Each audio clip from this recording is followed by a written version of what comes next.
Hey there guys, Nordic Warrior here, welcome back to my retrospective boxing series. So I feel as if I owe you guys an apology for the length of time it took me to make this video. I announced at the back end of last year that I would be making this video, and I got sidetracked with many other things. Today we're going to be looking at the career of the skinny boy from Sheffield, the former light heavyweight champion of the world from the mid-2000s, Clinton Woods. So Clinton Woods turned professional in 2004 in the super middleweight division. He spent the early years of his career fighting journeymen on small hall shows around the UK, building up his record and growing an audience, winning the Central Area title in the process. The first serious test of his career came in 1997, where he got a shot at the vacant Commonwealth title against the British fringe contender Mark Baker. Woods outboxed Baker, winning by a wide unanimous decision. For his first title defence, he took on fellow British prospect and former British champion David Starry. In a minor upset, Starry completely schooled and outboxed Woods, winning by a wide unanimous decision, giving Woods his first defeat. After losing to Starry, Woods made a comeback just a few months later, moving up to the light heavyweight division.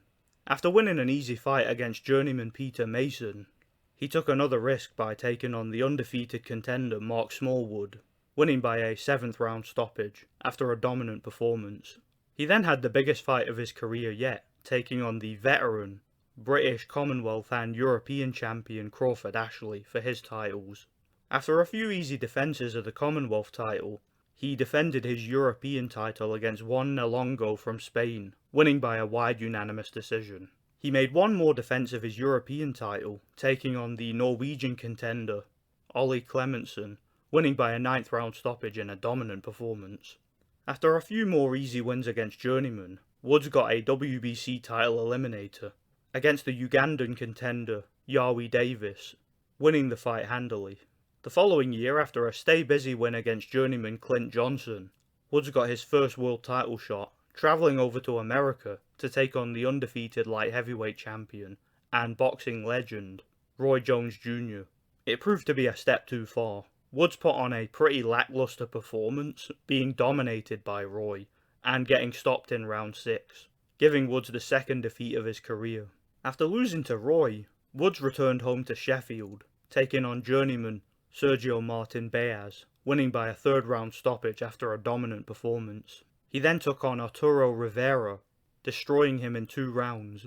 After one more fight, winning by 7th round stoppage against veteran journeyman Demetrius Jenkins, Woods got a second shot at a world title, taking on the tough Jamaican, the road warrior Glenn Johnson, for the vacant IBF title.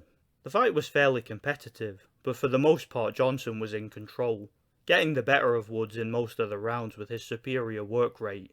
Johnson appeared to win the fight fairly clearly. However, in a highly controversial decision, the fight was scored a draw.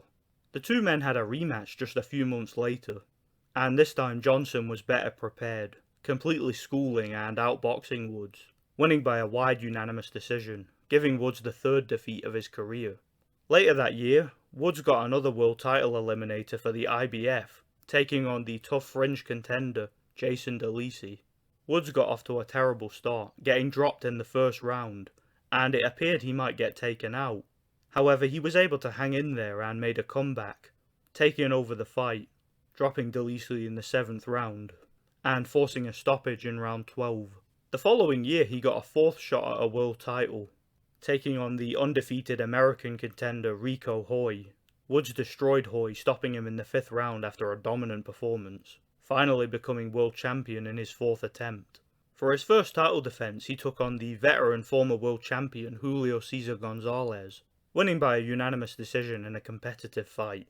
He then had a rematch against his rival Jason DeLisi. Woods put on a much better performance this time, stopping DeLisi in the 6th round after a dominant performance. He then had a 3rd fight against his other rival Glenn Johnson, in what was an incredible fight that was very close from start to finish. Woods won by a split decision, avenging his defeat to Johnson. Many fans felt that Johnson should have won. Me personally, I think it was a fair decision, but that's just my opinion. He then had a rematch against Julio Cesar Gonzalez, winning by a very close unanimous decision, before travelling back over to America for a unification fight against the IBO champion Antonio Tarver. Woods was completely schooled by Tarver, losing a wide unanimous decision, giving Woods the 4th defeat of his career and ending his reign as world champion. It seemed at this point that Woods had basically found his level, and that his time at world level was coming to an end. The following year he got another world title eliminator, taking on Elva Mariki, winning by a wide unanimous decision. For the final fight of his career in 2009, Woods travelled back over to America for a final shot at the vacant IBF world title, taking on the undefeated contender Tavoris Cloud. The fight was fairly competitive, but for the most part the younger, fresher and more motivated Cloud was in control, winning by unanimous decision in a close fight, giving Woods the 5th and final defeat of his career. Woods retired shortly after. So yeah, that pretty much sums up the career of Clinton Woods. It was an interesting one for sure, one that lasted over 14 years, and there were a lot of ups and downs. So how good was Clinton Woods? How would he do in today's era? Or any era besides his own? Let's talk about it. So Clinton Woods for me was a classic example of that often overused term in boxing, an overachiever. He was a tough guy with a lot of heart and a great work ethic, who despite not having the most talent or overall athleticism, was able to reach a high level in boxing. One of those guys who just wouldn't give up until he achieved his dream of becoming world champion, and he achieved that, albeit against a level of competition that, while pretty good, wasn't exactly elite. His losses to Jones, Johnson and Tarver pretty much prove what level he was. He was a very high domestic level fighter, in my opinion, but with the kind of heart and work ethic needed to become a world champion. And he had a decent run as champion with a few solid title defences. Against the ATGs of the light heavyweight division, however, and even the super middleweight division, I don't give him much of a chance. There was talks over the years about him fighting Joe Calzaghe, and thankfully for him that never happened. But he had some great fights nonetheless and was very entertaining. Thanks for watching guys, I really enjoyed talking about the career of Clinton Woods. Once again, sorry for the length of time it took me to make this video and get it done. Stay tuned for more retrospective boxing videos. I have a lot of them coming to the channel in the near future. Thanks for watching and God bless.